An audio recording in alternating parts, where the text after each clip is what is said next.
pengen masuk ke tenda, tapi apa? Ada satu ketakutan lagi yang hampir. Ada satu ketakutan lagi yang menghampiriku di saat aku balik badan ini. Disinilah rasa takut yang sangat-sangat takut timbul. Karena apa? Ini pertama kalinya aku melihat. Assalamualaikum warahmatullahi wabarakatuh. Untuk para penikmat kisah misteri, semoga kisah yang akan saya angkat dapat memberikan wawasan baru dalam dunia misteri para sahabat. Gali mana Gali?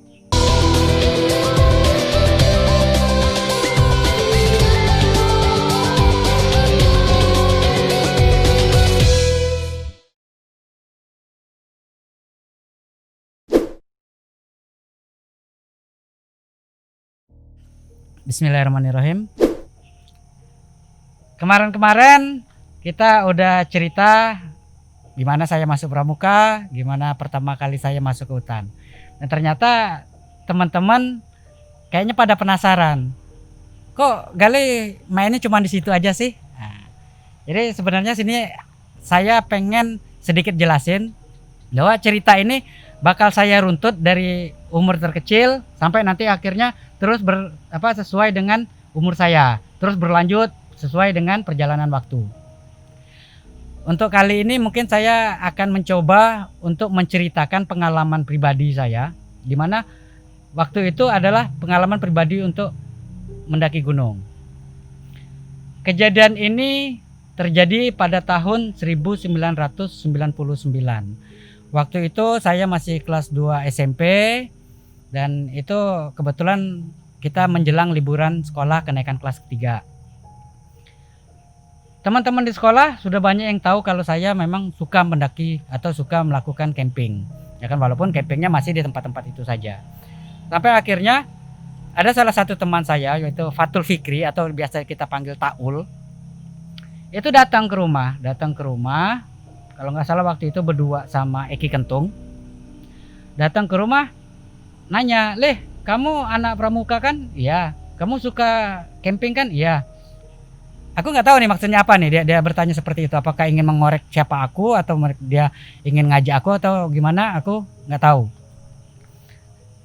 Ternyata apa? Si Taul ini datang ke rumah dengan tujuan ingin meminjam tenda. Karena apa? Saat itu yang punya tenda itu hanya anak pramuka dan itu adalah inventaris dari pramukanya sendiri. Nah, jadi karena aku anak pramuka, jadi diharapkan bisa meminjamkan tenda dari mengeluarkan tenda dari sekretariat itu dengan gampang. Oke. Aku coba usahain, ya kan? Aku coba usahain untuk meminjamkan tenda ini, tapi dengan prosedur dan sesuai dengan administrasinya. Tapi akhirnya 3 hari kemudian, si Taul ini datang lagi ke rumah. "Gimana Leh, bisa nggak tendanya dipinjam sama perangkat-perangkat camping lainnya?" gitu. Itu aku nanya ke Taul, "Emang pada mau camping kemana?" gitu kan. "Pada mau ke Bukit Kaba Leh," kata dia gitu kan. "Oh, ke Bukit Kaba." Terus aku bilang, "Emang udah ada yang pernah ke Bukit Kaba?" "Ada, namanya si Faisal." Jadi si Taul waktu itu menjelaskan bahwa si Faisal itu pernah ke Bukit Kaba. Terus si Taul juga balik lagi nanya, "Emang lo belum pernah ke Bukit Kaba?" Aku bilang, "Ya aku kalau ke Bukit Kaba belum pernah, tapi kalau simpangnya aku tahu." Ya kan? Sampai akhirnya kita tutup pembicaraan itu, tenda aku kasih, ya kan, peralatan-peralatannya aku kasih. Di akhir sebelum dia pulang itu dia bilang, "Leh, kalau kamu mau ikut aja, kita bareng." Terus aku bilang, "Jadi deh, ntar aku pikir lagi. Emang berapa orang berangkat?" "Rame, kita ramean kok," kata dia gitu. Jadi di sini waktu itu anak-anak SMP, sekumpulan anak SMP pengen daki Bukit Kaba. Yang sebenarnya Bukit Kaba ini kalau di peta itu adalah Gunung Kaba. Tapi masyarakat lokal dan kami anak Bengkulu itu lebih mengenal dia dan akrab dengan sebutan Bukit Kaba. Karena apa? Bukit Kaba itu ketinggiannya itu nggak tinggi, cuman sekitar 1900-an mdpl. Jadi kalau untuk standar gunung dia belum sampai standar gunung, ya kan. Tetapi di bukit ini ada kawah, makanya jadi dia dibilang gunung. Nah, jadi di sini ada 2 wacana, Gunung Kaba atau Bukit Kaba. Oke, secara nasional disebut Gunung Kaba karena punya kawah. Tapi kami masyarakat lokal menyebutnya dengan Bukit Kaba dan itu lebih akrab pada kami. Singkat cerita, kalau nggak salah waktu itu setelah bagi rapot hari Sabtu, ya kita ngumpul di sekolah. Waktu itu pengen pulang, ya kan, pulang. Si Taul ini nemuin aku lagi. Leh, besok jadi kita berangkat ke Bukit Kaba. Kamu ikut nggak? Sedangkan aku sendiri nggak ada persiapan gitu kan, dan pengalamanku sendiri juga baru hanya sebatas camping di datar lebar itu. Belum tahu yang namanya camping di gunung itu seperti apa, kita belum tahu. Ya udah deh, besok aku ikut. Kumpul di mana? Kan gitu. Jadi kalau kita mau berangkat itu biasanya kita ngumpul dulu di satu titik. Nanti kita bareng-bareng berangkat di sana. Sampai akhirnya kita take lap kata Staul, besok kita ngumpul jam 7 pagi di rumahnya Dimas. Waktu itu rumahnya si Dimas itu di Simpang Kompi, ya, nggak jauh dari kuburan Simpang Kopi itu. Nah, kita ngumpul di sana karena apa? Nanti dari rumah Dimas kita akan menuju Simpang Brimob. Di Simpang Brimob itulah nanti kita bakal cari mobil estafet. Singkat cerita, hari Minggu pagi kita semua sudah ngumpul di situ. Kalau nggak salah waktu itu sekitar 8 orang apa 10 orang, sekitar 8 orang. Ya, di situ ada aku sendiri, kemudian si Fatul Fikri, Hendra, Dimas, Faisal, Tessa, dan si Eki Kentung itu. Jadi di situ kita anak kecil semua yang nggak tahu apa-apa, yang belum pernah satu orang pun ke Bukit Kaba. Tapi aku sendiri yakin karena apa? Si Faisal, kata si Taul ini tadi, si Faisal itu udah pernah ke Bukit Kaba. Pas kita lagi packing di rumah Dimas, lagi nyiapin alat-alat segala macam, aku tanya dong ke Faisal, Sal, emang kamu pernah ke Bukit Kaba? Belum pernah, Lih. Lah, kok belum pernah? Gimana ceritanya? Tapi Ambo tahu katanya. Ini balik lagi nih. Tapi Ambo tahu katanya. Ya udahlah, kalau memang dia tahu, mungkin dapat informasi dari kakak-kakaknya atau dapat informasi dari teman-teman yang lain, aku yakin aja lah, namanya sama teman gitu kan. Dari kesok tahuannya si Faisal ini akhirnya kita berangkat waktu itu jam 8 pagi kita udah di Simpang Brimob, kita nunggu estafet. Dan di saat itu agak lambat, kita dapat mobil estafetnya ini agak lambat, ya kan. Ya, kita dapat. Tapi alhamdulillah sekitar jam 10 pagi kita udah dapat mobil estafet. Dan alhamdulillah mobil estafet ini mengantarkan kita langsung ke Kepayang. Waktu itu si mobil ini, seingat aku itu dia berhenti di Pekalongan. Jadi di Kepayang itu ada nama satu desa, nama desanya Pekalongan. Kita berhenti di masjid waktu itu. Berhenti di masjid Pekalongan itu, ya kita ini lagi istirahat sebentar sambil cari mobil estafet lagi untuk menuju ke Pasar Atas waktu itu. Tapi alhamdulillah cepat kita dapat mobil sampai akhirnya kita ke Pasar Atas. Sampai di Pasar Atas kasus lagi, sok tahu lagi, ya kan. Ini dari Pasar Atas kemana kita, Sal? Dah santai, slow katanya, kan. Nggak taunya apa, di situ si Faisal malah sibuk nanya sama orang-orang di pasar itu, ya kan. Sampai akhirnya kita waktu itu naik angkot. Karena apa, kita nggak tahu jalurnya, kita naik angkot ke Simpang Bukit Kaba. Jadi Bukit Kaba ini terletak di Desa Sumber Urip. Nah, kecamatannya itu Selupur Rejang, Kabupaten Rejang Lebong. Jadi kalau dari Kota Curup itu, dari Pasar Atas itu kurang lebih 15 km ke arah tenggara. Dah, di tahun 1999 itu Bukit Kaba itu statusnya masih TWA atau Taman Wisata Alam, ya kan. Sampai akhirnya nanti di tahun 2000 berganti status menjadi IBA atau Important Bird Area. Jadi itu di tahun 2000 nanti itu khusus untuk burung. Nah, jadi untuk namanya konservasi burung, ya. Tapi sebelum waktu menjadi TWA itu, Bukit Kaba ini difokuskan untuk sebagai cagar alam untuk melindungi bunga Rafflesia. Ya, bunga Rafflesia itu adalah bunga langka yang hanya hidup di Bukit Barisan, ya, bisa tumbuh di Bukit Barisan, dan satu lagi ada di Taman Raya Bogor. Tapi memang ini bentuknya adalah bunga parasit. Dan ini bunga terbesar di dunia. Singkat cerita, kita naik angkot sampai ke Desa Sumber Urip di Simpang Bukit Kaba itu. Jadi kita betul-betul sekelompok anak SMP yang nggak tahu mau kemana, tapi dengan gaya sok tahunya ini tadi, ya kan? Itu kita jalan dari Simpang Bukit Kaba ini, kita jalan masuk menuju Desa Sumber Urip itu. Nah, ini juga ada sedikit perbedaan dengan Bukit Kaba yang sekarang.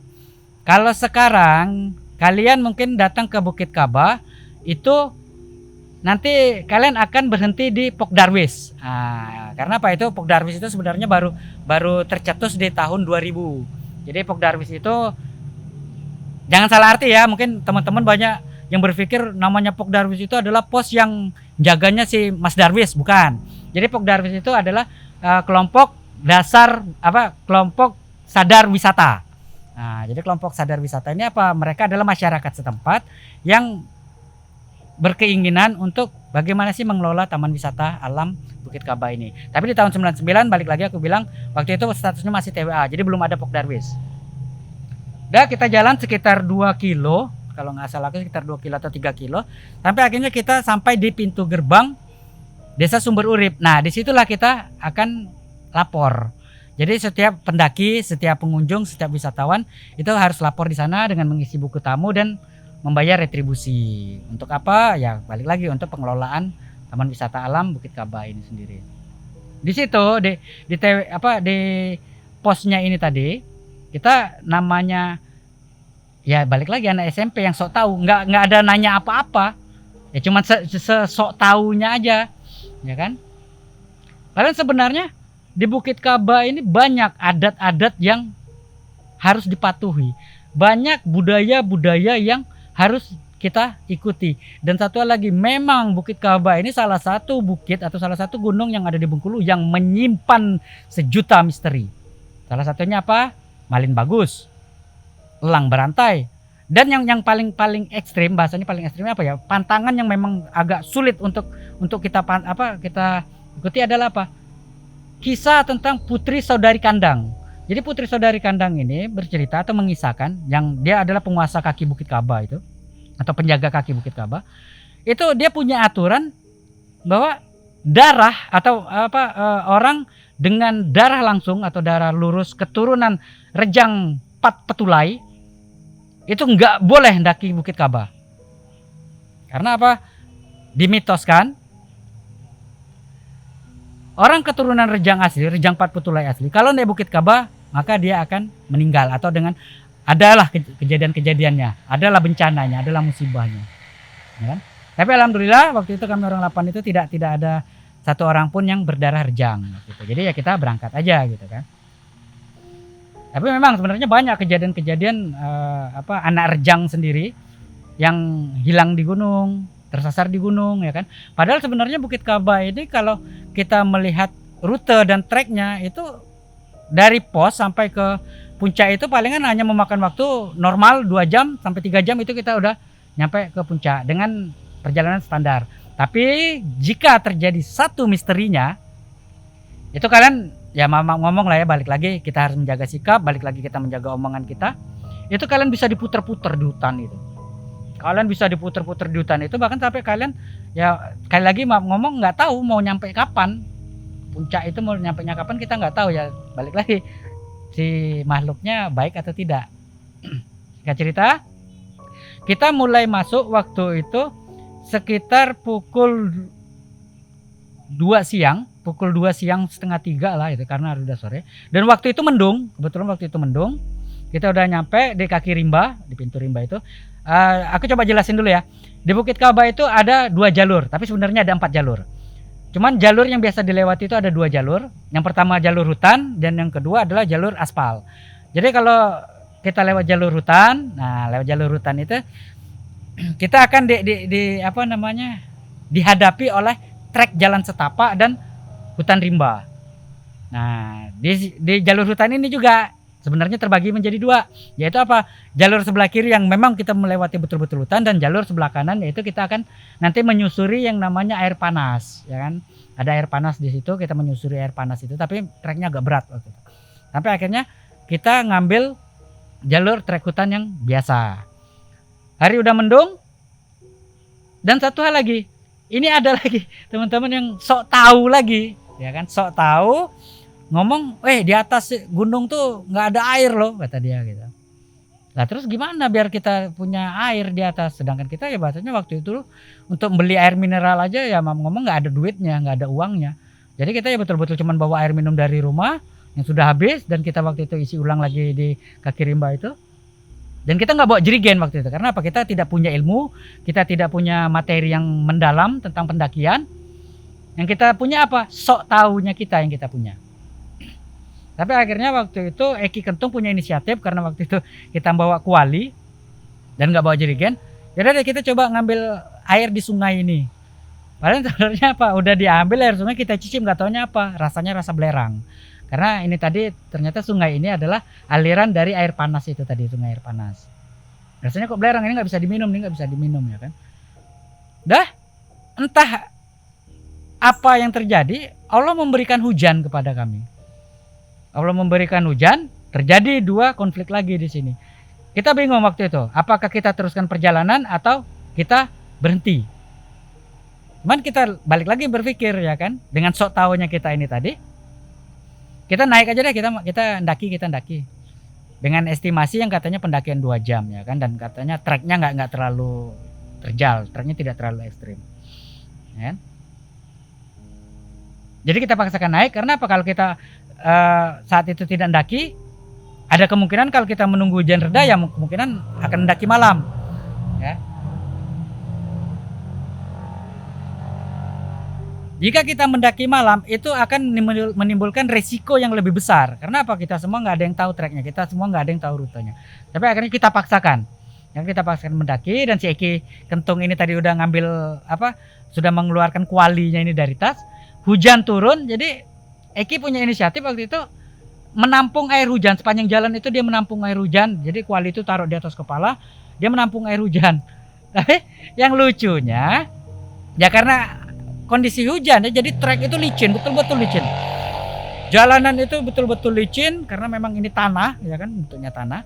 Tapi akhirnya kita waktu itu ketemu yang namanya, kalau anak Bengkulu mungkin pada paham, sebutannya adalah tebing cengeng. Tebing cengeng ini kenapa dikasih nama tebing cengeng? Karena memang tebing itu kita ngelihatnya aja udah mau nangis duluan kalau kita mau mendaki gitu ya. Ini rasa di badan itu, sanggup nggak aku naik, karena jadi tebing itu tebing tanah yang bukan model tangga dan tidak ada undaannya.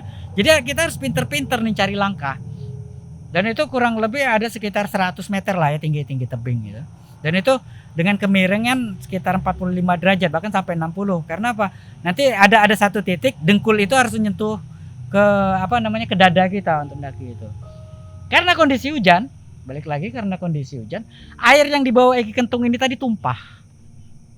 Air yang sudah dikumpulkan, air hujan yang sudah dikumpulkan ini tumpah. Tapi akhirnya Eki Kentung adalah nyerah, malas mau ngambil air katanya kan. Nah, jadi aku udah malas lah ngumpulin air lagi, karena apa? Ini trek udah nggak lazim nih, trek itu nggak lazim, ya kan? Tapi dalam perjalanan ini yang aku hadapi apa? Tidak kita tidak berbicara halusnya, tapi kita akan berbicara masalah treknya. Inilah misteri yang tidak kami ketahui. Sampai satu titik kita ketemu cawang, kita ketemu 2 percabangan. Dari sini balik lagi, Sal, lewat mana Sal? Lah mana gue tahu, kata Faisal, ya kan? Jadi mana gue tahu, kata dia, mana saya tahu. Akhirnya apa? Kita waktu itu ambil inisiatif bagi 2, ya kan? Lebih tepatnya bagi 3. 1 stay di titik cabang, yang 2 ngambil yang setengahnya kita ngambil ke kanan, setengahnya ngambil ke kiri, ya kan? Dengan estimasi kita waktu itu 5 menit tidak bertemu, kita balik badan, ya kan? Nggak taunya apa, 2 cabang ini sebenarnya adalah jalur yang sama. Karena apa? Tidak sampai 5 menit kita akan ditemukan lagi kepada 1 jalur, dan kita baru teriak lanjut. Nah, yang di belakang baru nyusul. Dah, singkat cerita itulah perjalanan kami, ya kan, sampai akhirnya kita ketemu batas vegetasi. Di situ kita udah kedinginan, karena apa? Baju itu udah basah dengan hujan ini tadi, baju kita di badan itu udah basah. Dan balik lagi yang bikin kita kuat itu adalah semangat kita. Semangat kami tim ini tadi, dengan ya bahasanya walaupun ditimpa dengan hujan, ditimpa dengan cobaan, kami tetap tertawa, kami tetap gembira. Karena apa?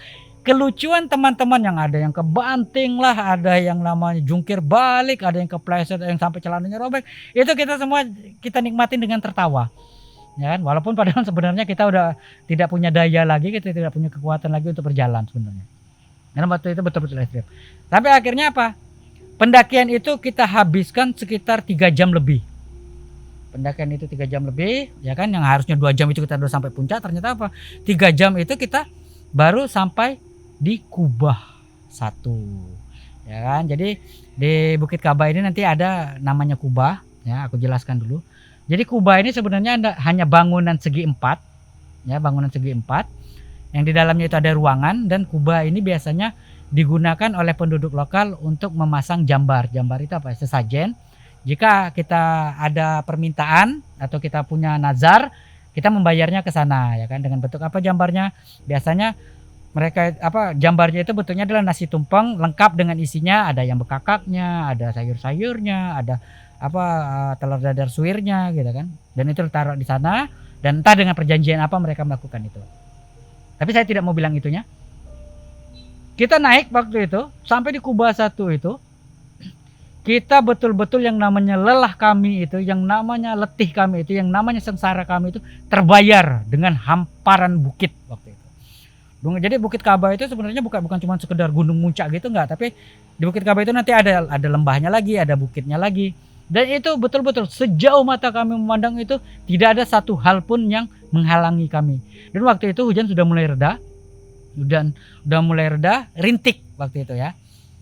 Tapi ternyata setelah hujan reda ini ada satu fenomena alam lagi yang menjadi misteri buat saya sendiri.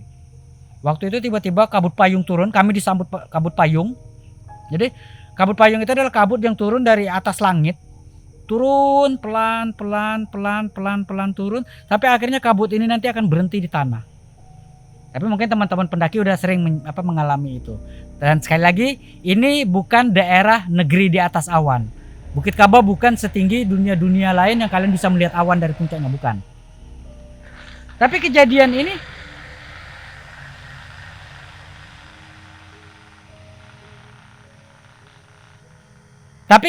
ini membawa satu fenomena alam yang luar biasa, dan mungkin tidak semua orang bisa menemukan kejadian ini. Sungguh-sungguh langka. Waktu itu di atas itu yang aku ingat, di dekat Kubah itu ada sekitar 3 tenda, dan mereka udah para senior, udah lebih besar dari aku, ya kan. Di saat kabut payung ini turun, ada salah satu pendaki yang azan waktu itu. Inilah yang namanya kebesaran Allah, inilah cara kita bersyukur kepada Allah, inilah cara kita menganggap diri kita kecil di hadapan Allah. Ada satu orang azan, ya kan, dengan lantang dia azan di saat kabut payung ini turun pelan. Dan itu terjadi fenomena alam yang betul-betul sangat indah, dan itu hanya satu kali aku ngelihat. Dan itu sekali-sekalinya yang aku lihat. Kabut payung itu berubah warna menjadi hijau. Mungkin teman-teman belum pernah ngelihat yang namanya kabut berubah jadi warna hijau. Di sinilah. Jadi gimana ya?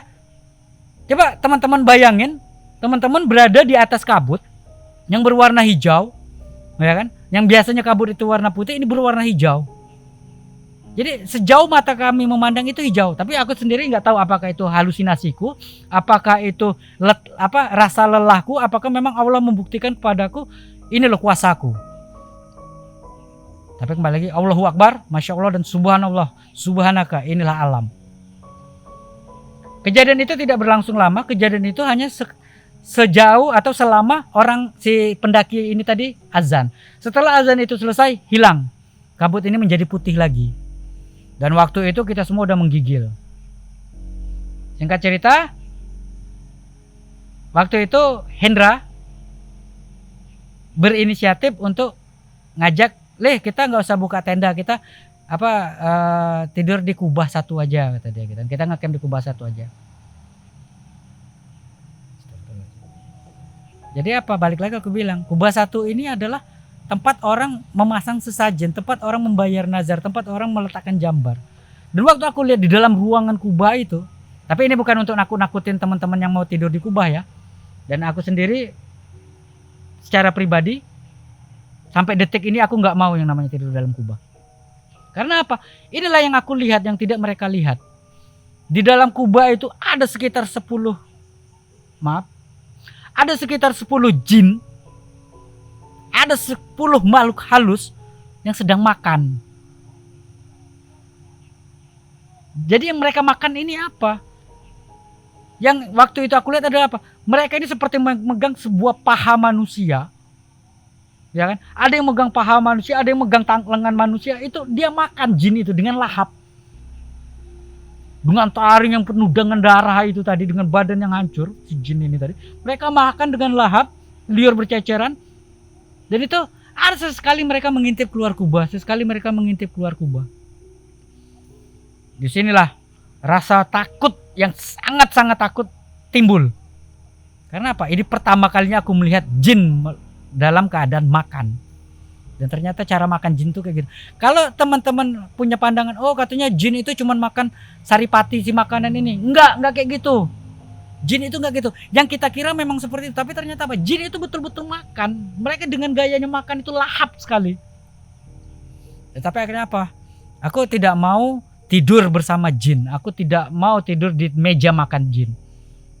Aku bilang ke teman-teman, dah nggak usah tidur, kita nggak usah nginep di kubah, mendingan kita bikin tenda aja deh, nggak apa-apa di samping kubah. Akhirnya apa, waktu itu di samping kubah itu ada batu besar, kita diriin tenda di situ. Itu udah sekitar jam 5:30 sore, kan, udah 5:30 sore dan kita semua belum ada yang ganti baju, kita masih dengan menggigil.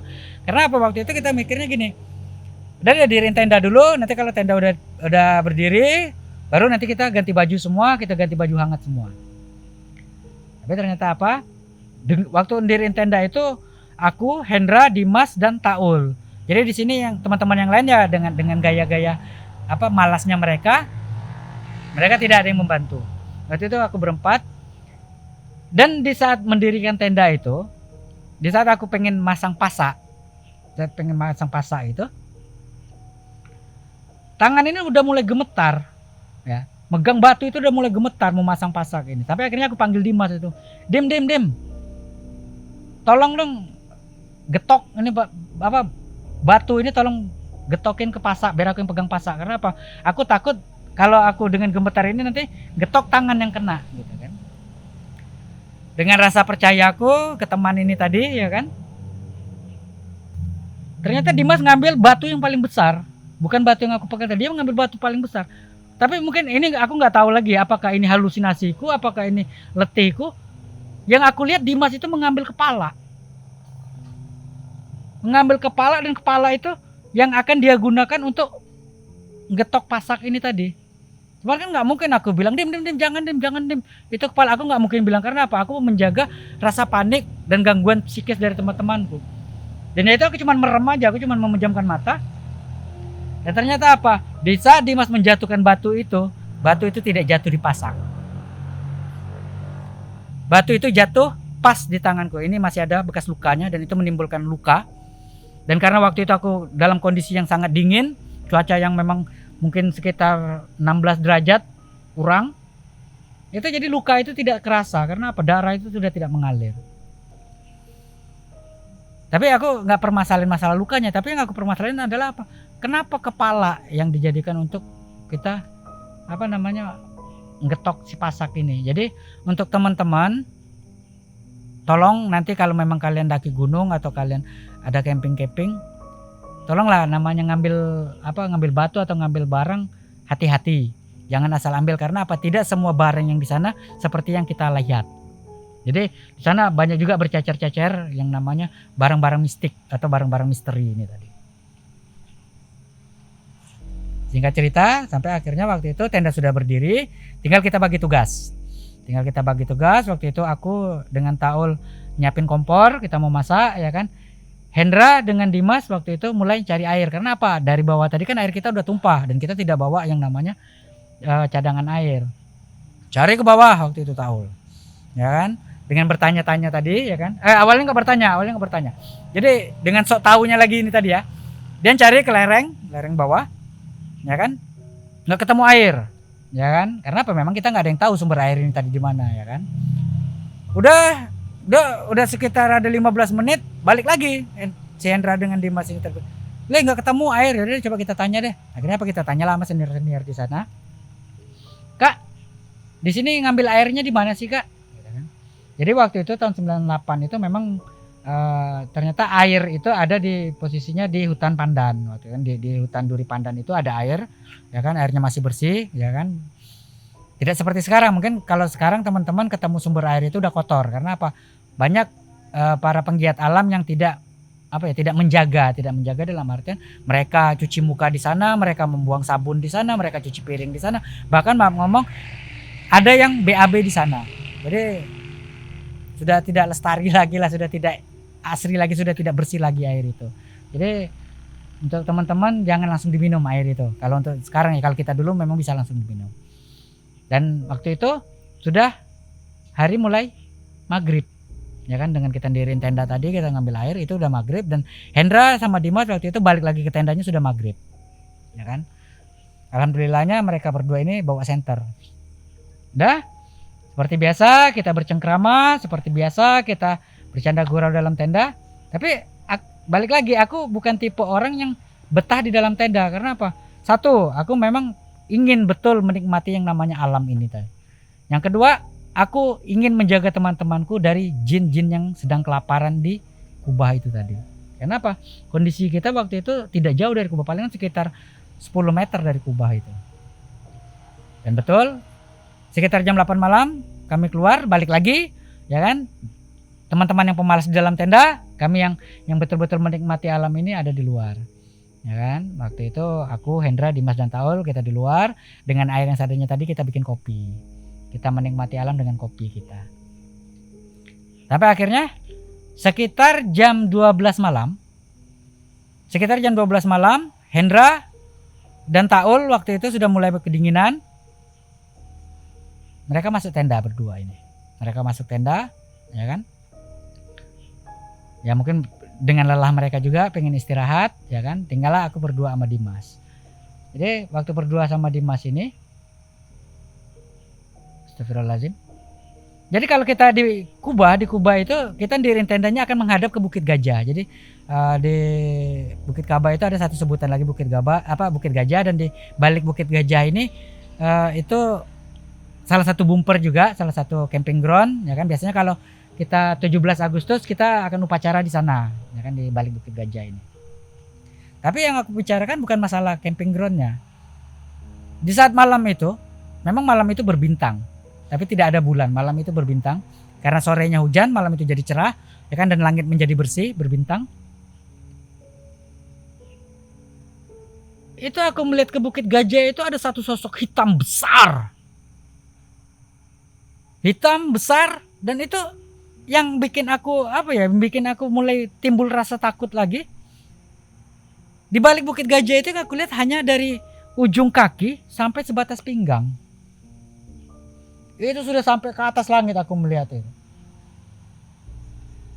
Kok makhluk ini cuman sepinggang, hanya kaki yang aku lihat. Astagfirullahaladzim. Akhirnya aku bilang ke Dimas, Mas, masuk Mas, Dimas. Masuk Mas, sudah malam. Waktu itu alasanku sudah malam itu. Mas, masuk deh Mas. Karena memang waktu itu kurang lebih udah jam 1 malam lah, kita nggak, karena waktu itu juga nggak ada jam, kita prediksi aja kurang lebih jam 1 malam. Dimas kita suruh masuk. Dimas masuk ke dalam tenda dengan aku dengan ketakutanku sendirian menatap si kaki ini tadi. Tapi akhirnya aku nyerah waktu itu. Aku nyerah, bangkit dari dudukku, balik badan. Karena apa? Aku pengen masuk ke dalam tenda kan. Waktu itu pintu tendanya menghadapnya ke kubah. Pengen masuk ke tenda, tapi apa? Ada satu ketakutan lagi yang hampir. Ada satu ketakutan lagi yang menghampiriku di saat aku balik badan ini. Apa? Ternyata apa? Kaki yang aku lihat di depan ini tadi, ya, kaki yang di Bukit Gajah itu sampai ke langit cuman batas pinggang. Ternyata apa? Pinggang sampai kepalanya itu ada di belakang. Ada di hutan pandan itu tadi loh. Di hutan pandan duri itulah badannya dari pinggang sampai kepala, dan itu mata itu menyorot seperti kayak apa ya, kalau kita lihat sekarang, kalau kalian tahu lampu blor kapal itu kayak gitu, nyorot kayak lampu blor kapal itu.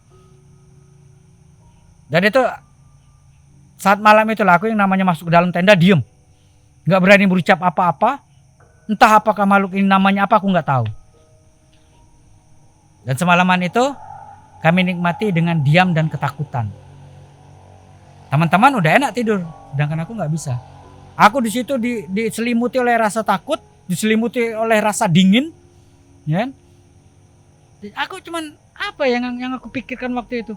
Apakah aku bisa pulang? Apakah aku bisa pulang? Apakah aku bisa pulang? Tapi akhirnya apa? Malam itu betul-betul terasa panjang buat aku.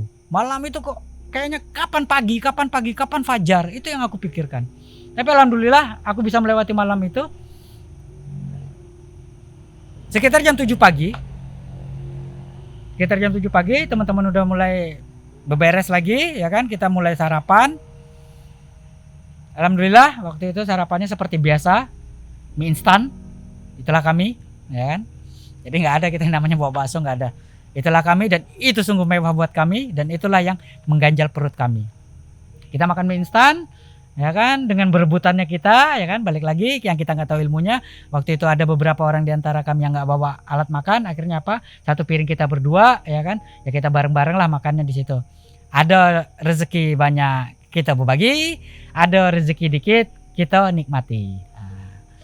Dah, makan karena apa? Waktu itu kita punya planning atau rencana kita adalah apa? Setelah makan kita turun ke lembah, ya kan, turun ke lembah. Itu kita mau ke Kawah Mati. Jadi sebenarnya di Bukit Kaba itu, inilah tadi yang aku bilang ya, bukit tapi punya kawah, jadi sebutannya gunung. Konon di Bukit Kaba itu ada 8 kawah. Ini informasi juga untuk teman-teman yang baru coba mendaki.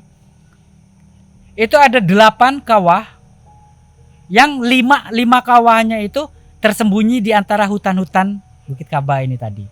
Tersembunyi di dalam hijaunya hutan Bukit Kaba ini. Jadi kalau teman-teman nanti misalnya melakukan pendakian, tiba-tiba di jalan kalian mencium bau belerang, kalian nggak usah berpikir bahwa kalian sudah dekat.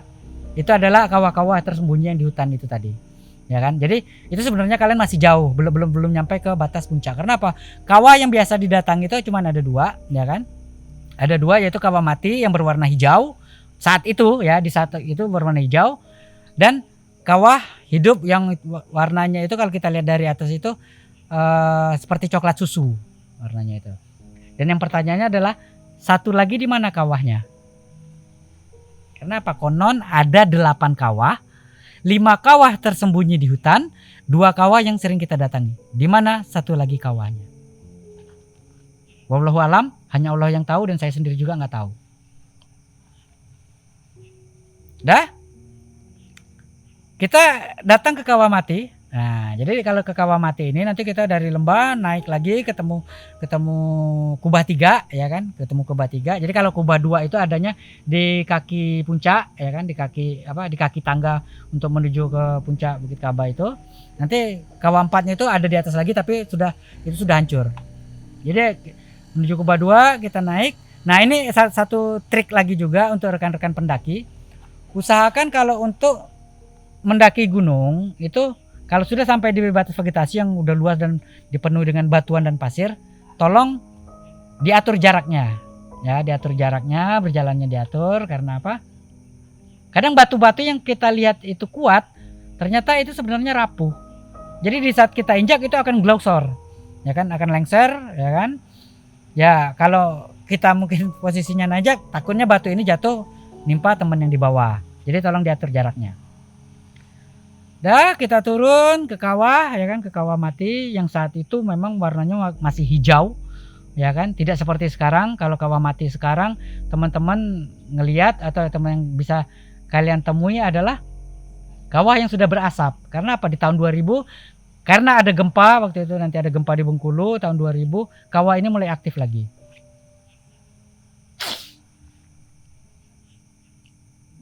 Di Kawah Mati ini kami dengan kenakalan kami, dengan ketidaktahuan kami, dengan sok tahunya kami tadi.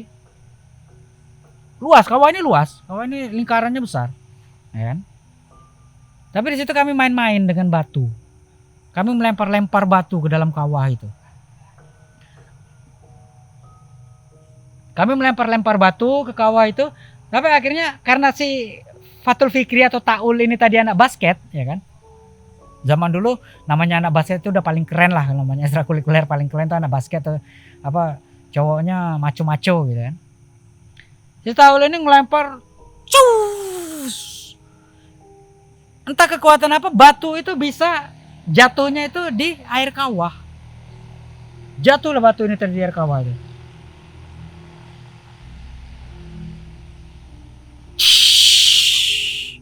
Itu menimbulkan asap. Dari jatuhnya batu ini tadi keluar asap. Dan teman-teman yang lain ya santai, mereka dengan bangganya, ya kan, wah nyampai, kami melempar nyampai. Tapi tidak dengan aku. Ada satu sosok yang aku lihat di situ. Ada satu sosok yang dilihat apa?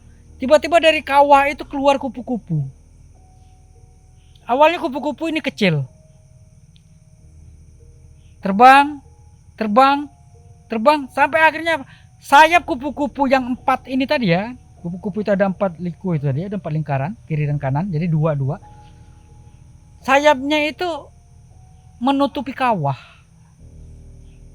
Sayapnya itu berwarna hijau, persis seperti air kawah itu tadi. Tapi di setiap kawah, di setiap sayapnya itu ada pola berbentuk mata.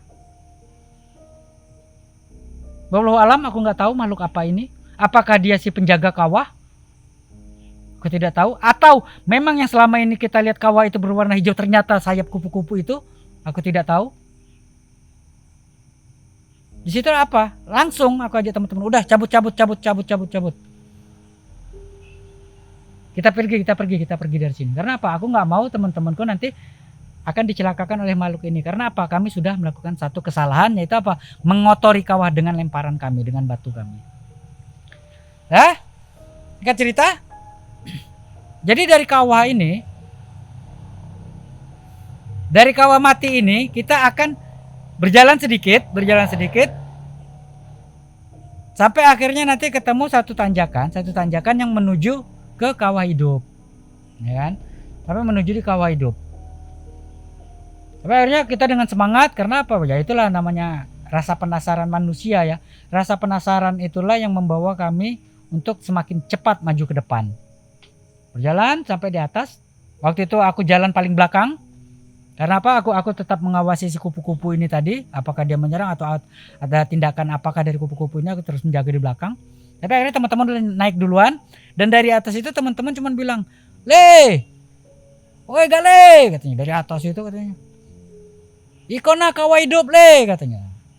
Jadi aku dari bawah cuma bilang, "Ya udah duluan." Ya kan? Sampai akhirnya apa? Mereka turun, ya kan? Mereka turun ke kawah hidup dan aku baru nyampe ke puncaknya. Ya kan? Jadi kalau kita dari puncak dari kawah mati nanti ketemu puncak punggungan bukit ini, nanti kita akan melihat kawah hidup secara luas. Seluruh kawah hidup itu kita lihat. Itu memang betul-betul pemandangan yang sangat indah. Karena apa? Kawah yang berwarna coklat susu ini tadi mengeluarkan asap. Dan itu kita apa ya? Seperti disajikan awan yang berterbangan waktu itu. Itu yang kalian lihat. Tapi tidak dengan yang aku lihat. Dari atas itu, di situ aku melihat apa? Pasukan jin berbaris di sana. Ada sekitar 1000 jin. Jadi kawah hidup itu dipenuhi oleh jin. Kawah hidup itu dipenuhi oleh pasukan-pasukan jin. Ada yang bawa pedang, ada yang bawa tombak, betul-betul persis seperti pasukan. Betul-betul apa ya, kalau teman-teman pernah lihat pasukan perang itu ya kayak gitulah bentuknya. Dan itu memenuhi kawah hidup. Dan aku sendiri nggak tahu ceritanya apa, kenapa sampai ada pasukan jin di kawah hidup itu. Tapi akhirnya apa? Aku bilang ke teman-teman, ya kan, aku kejar, langsung turun kejar teman-teman. Karena apa? Teman-teman ini udah mulai, ya itu tadi ya, namanya anak kecil ya kan. Dengan sok taunya ini tadi. Sok taunya apa? Mereka bilang, "Lih, cuci muka pakai air belerang nih katanya bisa bikin ganteng." Karena apa? Untuk ngilangin jerawat. Padahal sebenarnya nggak kayak gitu, konsepnya nggak kayak gitu. Tapi inilah sok taunya kami tadi ya kan. Akhirnya apa? Teman-teman pada cuci muka pakai air belerang ini tadi. Ya kan, air belerang yang anget-anget kuku itu ya kan. Karena ini kawah, bentuknya kawah hidup. Jadi di sini agak sedikit berbeda. Kawah hidup di Bukit Kaba dengan kawah hidup di gunung-gunung lain agak sedikit berbeda. Kawah hidup di Bukit Kaba itu bentuknya adalah hamparan pasir, nanti ada sumur-sumur kecil, ya kan? Ada sumur-sumur kecil dan dari sumur inilah nanti keluar asap, dan di sekitar sumur itu nanti ada air hangat, dan itulah yang untuk cuci muka, ya kan?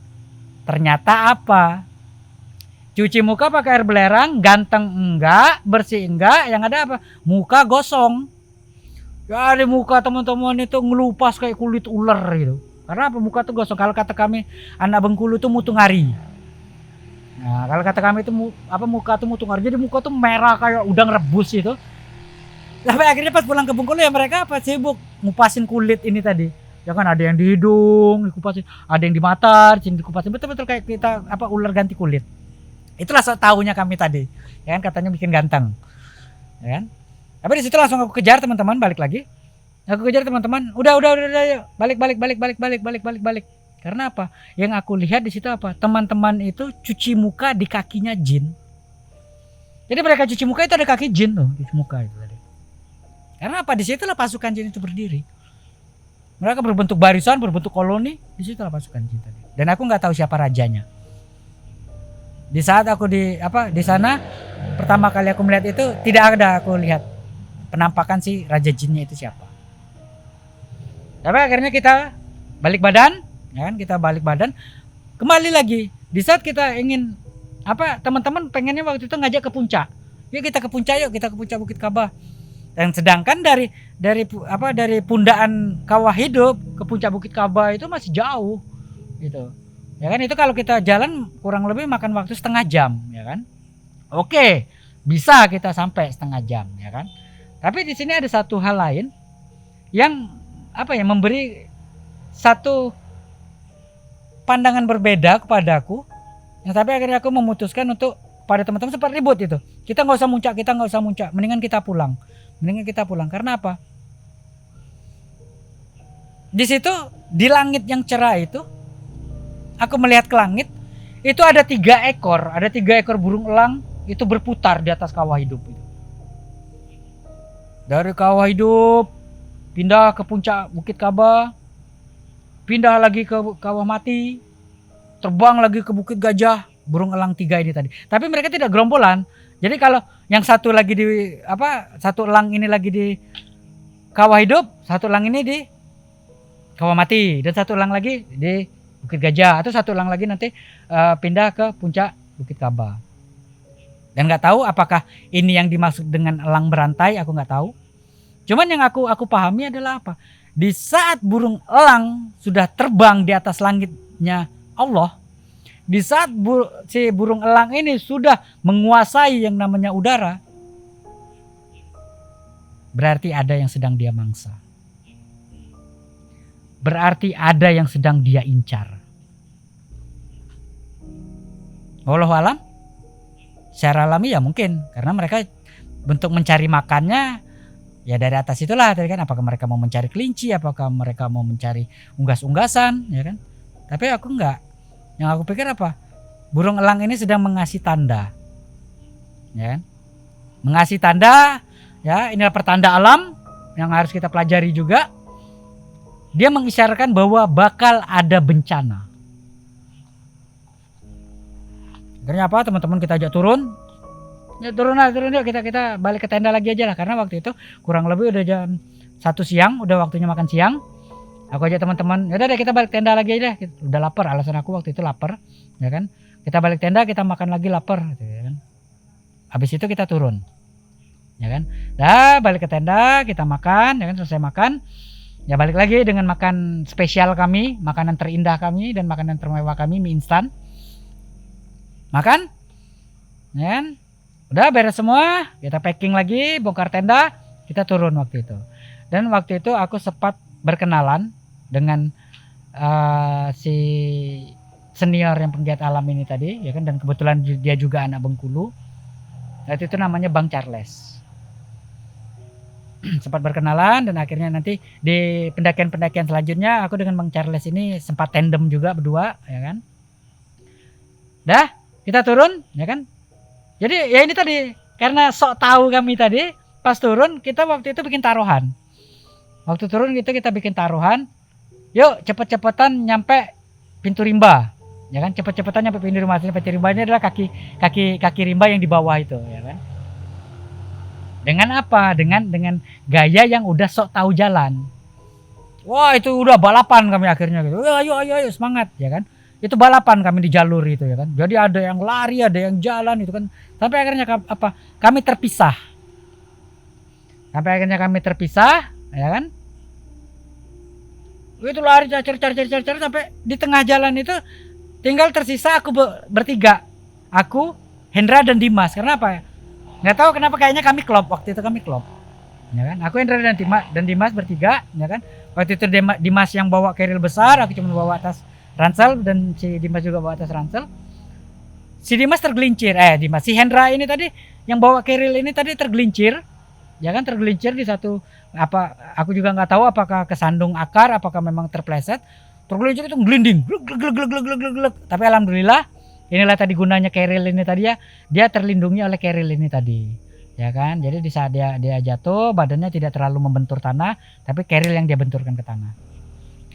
Tapi pas si Hendra jatuh ini ternyata kami ditemukan dengan persimpangan yang waktu pas berangkat itu aku nggak ngelihat. Secara jujur aku waktu berangkat itu nggak ngelihat persimpangan itu. Ketemu dua persimpangan, dan itu bikin kami ragu. Dan kedua simpang ini sama-sama arahnya turun. Jadi karena kita bertiga kan akhirnya bingung nih kan. Lewat mana nih? Si Dimas sibuk ngomong, kita lewat kanan, kemarin kita perasaan nggak ada, lewat kiri kita nggak ketemu yang seperti ini. Hendra bilang, oh enggak, kita betul kok ketemu kemarin tanjakan yang seperti ini, kita dari sebelah kiri. Dan aku bingung di situ, dilema, ya kan. Akhirnya apa? Kami waktu itu voting, ya kan. Jadi kita voting karena bertiga, ya kan. Hendra waktu itu minta lewat kiri, Dimas mintanya lewat kanan. Dan pertanyaannya adalah apa? Di aku mau lewat mana nih, ya kan? Tapi nggak tahu kenapa waktu itu ya balik lagi dengan sok taunya tadi, ya kan. Yang secara pribadinya, sebenarnya aku sendiri nggak tahu lewat jalur mana. Aku dengan gaya sokku, udah kita lewat kiri aja, ikutin si jalurnya si Hendra. Aku tidak ngikutin ucapannya si Dimas, ya kan. Kita akhirnya kita turun lewat sebelah kiri. Tapi ternyata jalur kami itu kok tambah lama tambah masuk ke jalurnya tambah sempit gitu kan. Itu kejadian udah sekitar jam 3 sore itu. Jalur ini tambah sempit. Tapi akhirnya kami itu ketemu hutan unji. Kalau kata orang Bengkulu itu unji, kalau orang bahasa Indonesianya apa ya unji itu. Jadi dia pohonnya itu hampir mirip pohon lengkuas, ya kan, daunnya lebar, panjang, ya kan. Terus ada bunganya warna merah. Kalau udah tua warna merah, kalau masih mudanya itu hijau dan kuning, ya kan, kuning sampai oranye sampai akhirnya nanti merah. Nah, bunganya inilah yang dijadikan bisa dimasak. Namanya unji kalau kami orang Bengkulu. Sampai nembus hutan unji ini nggak kelihatan, jalur ini nggak kelihatan. Di sini mulai timbul konflik lagi. Balik badan atau kita teruskan, gitu kan? Tapi di situ sayup-sayup tuh terdengar suara air sungai, cer seperti suara air sungai mengalir di batu-batuan itu kan kedengeran kan. Akhirnya udah deh kita cari jalur sungai. Dan alhamdulillah dengan ketidaktahuan kami ini tadi yang hampir membawa kami celaka ini tadi, kami ketemu air terjun yang airnya tuh air hangat. Itulah ya ternyata inilah jalur yang jalur yang ketiga ini, jalur kedua di hutan, dan sebenarnya ini jalur ketiga jadinya nanti. Jalur alternatif yang mengikuti aliran air.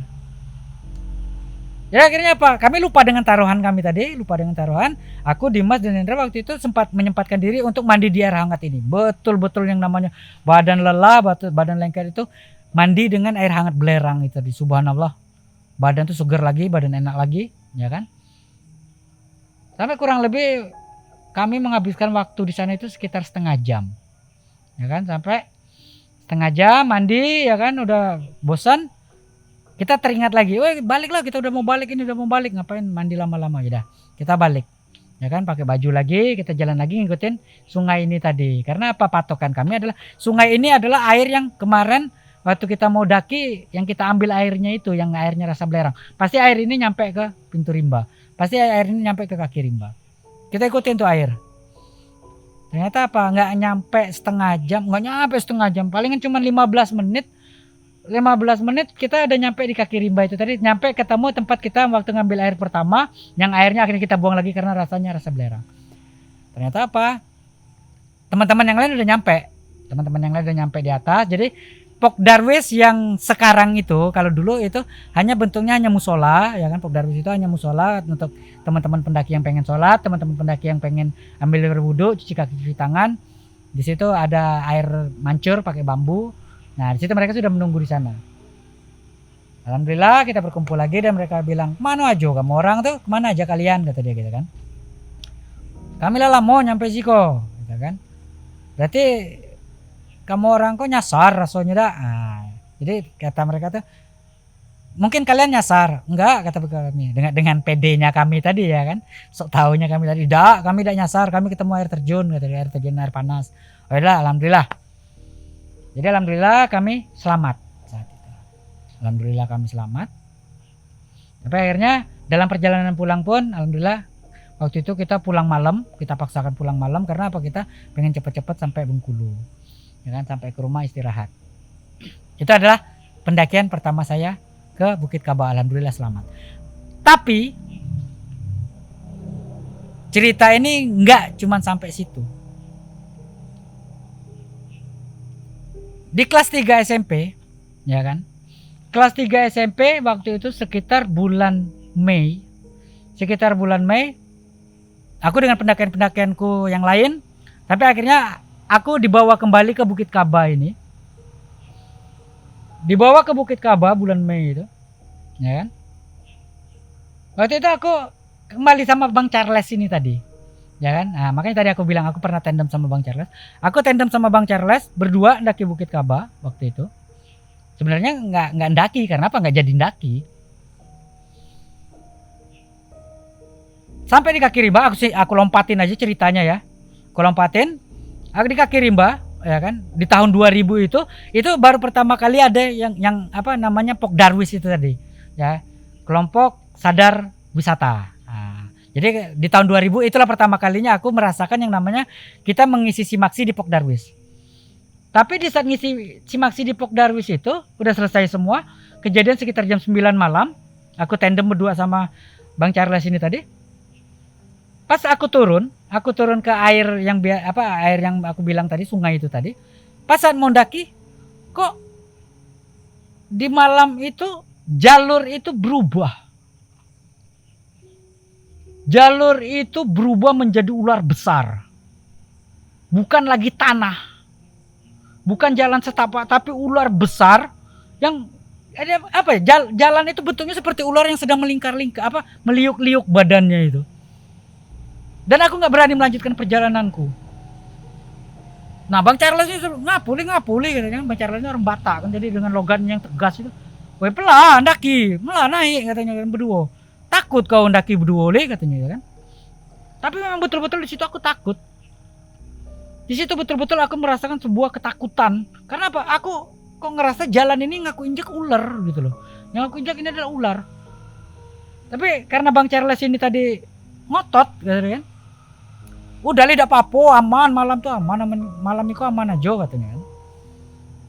Ndaki, tapi akhirnya di tengah perjalanan belum nyampe tebing cengeng itu tiba-tiba aku didatangin dua makhluk yang wallahu alam apakah ini halus, apakah ini nyata.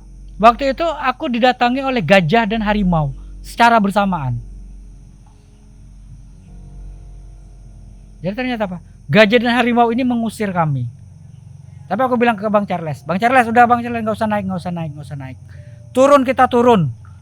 Dengan kekehnya aku, dengan ngototnya aku, kalau Bang Charles mau naik lah, aku nggak turun. Turun, akhirnya apa? Udah Bang Charles nggak bisa maksain kan. Yaudah kita duduk di Pok Darwis aja lah, kata dia gitu kan. Kita ngecamp di Pok Darwis aja, besok siang kita baru pulang, kata dia gitu kan. Tapi aku kekeh. Waktu itu Mei akhir, ingat betul itu Mei akhir, ya kan, bulan Mei akhir. Tapi akhirnya apa? Kita putuskan untuk tidak mendaki. Aku pulang, ya kan, Bang Charles juga pulang. Ternyata apa? Tepat 4 Juni tahun 2000, Bengkulu digoncang gempa 7,3 skala Richter. Kejadian itu tepat kurang lebih pukul 22.30. Jadi tengah malam kami dibangunkan oleh gempa. Bumi Bengkulu itu bergoncang. Tapi bukan masalah gempanya yang aku pengen bilang. Ternyata apa? Seminggu sebelum kejadian itu, yang waktu aku mendaki Bukit Kaba, dicegat oleh ular, dan dicegat oleh gajah, dicegat oleh harimau, yang aku sendiri nggak tahu apakah itu halus, apakah itu kasar. Ternyata apa? Itu adalah pertanda, itu adalah tanda-tanda alam yang mengatakan bahwa Bengkulu bakal ada bencana. Dan bencananya apa? Gempa. Jadi di sini aku pengen sampein pesan ke teman-teman. Wah, apa? Yang pertama, manusia ya. Jadi manusia itu nggak usah sok tahu. Mendingan sok ganteng daripada sok tahu. Karena apa? Sok ganteng itu nggak celakain temen. Tapi kalau lo sok tahu, temanmu celaka. Jadi untuk pendaki-pendaki lain, kalau mau melakukan pendakian, pelajarin dulu lah. Cari dulu informasinya. Gak usah sok tahu kalian berangkat, kalian cuma tahu dikit tapi gayanya udah nguasain. Oke, kalau kamu sendiri yang celaka nggak masalah. Kalau yang celaka ini satu tim. Jadi ingat lagi, mendingan sok ganteng daripada sok tahu. Yang pertama. Yang kedua, coba teman-teman pelajarin tentang alam. Karena apa? Sebenarnya alam itu menyambut kita. Alam itu memberikan banyak pelajaran. Alam itu memberitahu kita apa yang bakal terjadi. Kalau benar-benar teman bisa membacanya. Kalau benar-benar teman bisa menikmatinya. Bahkan sampai teman-teman bisa memahaminya. Hal kecil aja lah. Kenapa semut makan gula? Berarti kalian harus tahu informasinya apa. Gula itu manis. Dan kayak gitu juga dalam perjalanan ini. Di saat alam sudah mulai memberikan tanda-tanda, ikutin. Jangan kalian lawan. Karena apa? Dengan melawan alam, dengan menentang alam, dengan keangkuhan kalian, dengan egois kalian, mati itulah yang ada di diri kalian. Biarlah misteri tetap akan menjadi misteri. Tetap mawas diri bahwa selain kehidupan nyata, ada mereka yang kasat mata. Nantikan terus cerita selanjutnya di Galih Mana Galih. Wassalamualaikum warahmatullahi wabarakatuh. Cukup.